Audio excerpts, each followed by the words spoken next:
Halo, apa kabar semua? Semoga kalian semua sehat. Kali ini, kembali lagi di Sadewa Revi, dan kita akan membahas film yang berjudul Brawl in Cell Block 99, yang dirilis tahun 2017 dan mendapat rating 7,4 dari 10 menurut IMDb. Film ini menceritakan tentang seorang pria yang penuh tanggung jawab terhadap keluarganya, hingga ia beralih pekerjaan menjadi pengedar narkoba yang akhirnya membuatnya hidup di penjara. Bagaimana alur ceritanya? Mari kita saksikan sampai selesai. Di awal film, diperlihatkan seorang pria gagah bernama Bradley Thomas yang berprofesi sebagai montir mobil. Ketika ia pergi ke tempat kerjanya sambil membawa mobil yang didereknya untuk diperbaiki, terlihat bos dari bengkel tersebut sudah menunggunya. Bosnya itu mengatakan bahwa ia ingin bicara dengan Bradley di ruangannya. Bradley menolak hal tersebut dan menanyakan apakah ada sesuatu. "Apakah saya diberhentikan?" ucap Bradley. Bos itu pun langsung menjawab iya, karena bengkelnya mengalami krisis ekonomi yang mengharuskan ia melakukan PHK. Bradley pun langsung mengemas barang-barangnya dan pergi dari sana dengan membawa mobil.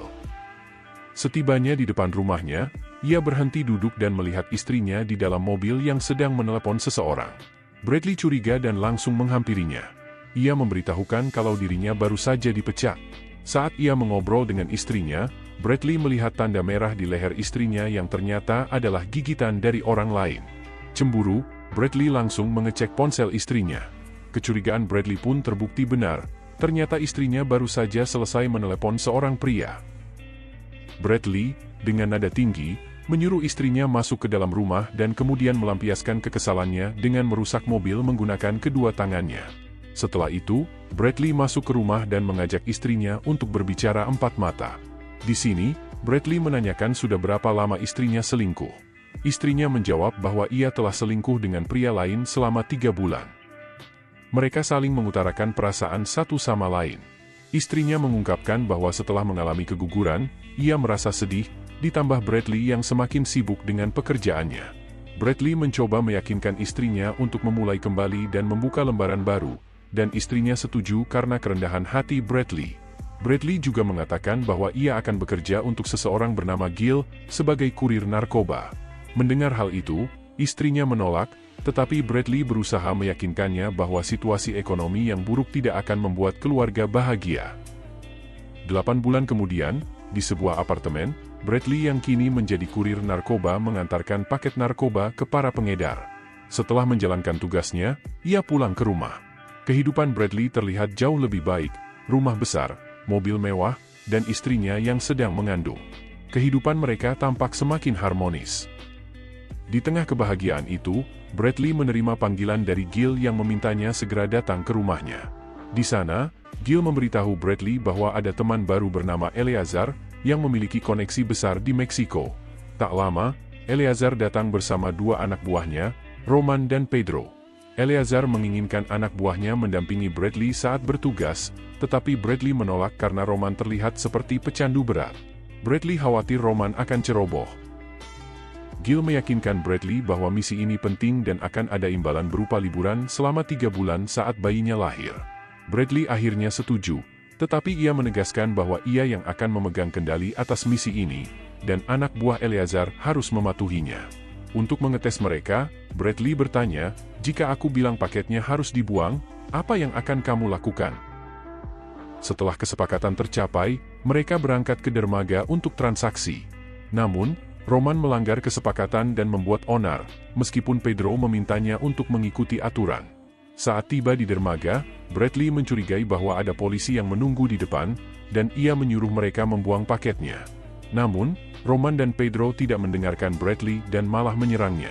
Benar saja, polisi sudah menunggu, dan terjadi baku tembak. Bradley, yang tidak mau tertangkap, berjalan menuju kapal, tetapi mendengar polisi meminta bantuan. Ia memutuskan untuk membantu polisi dengan menembak Roman dan Pedro, tetapi akhirnya ia sendiri tertangkap. Setelah itu, Bradley diinterogasi oleh detektif Lawrence, yang menyadari bahwa Bradley berusaha mengelabui polisi. Namun, polisi tidak mudah dikelabui, dan Bradley dijatuhi hukuman 7 tahun penjara atas pembunuhan dan kepemilikan senjata ilegal. Bradley dibawa ke penjara Franklin R. James, dan di sana ia disuruh melepaskan barang berharganya, termasuk cincin pernikahannya. Setelah pemeriksaan kesehatan, Bradley ditempatkan di sel di lantai atas.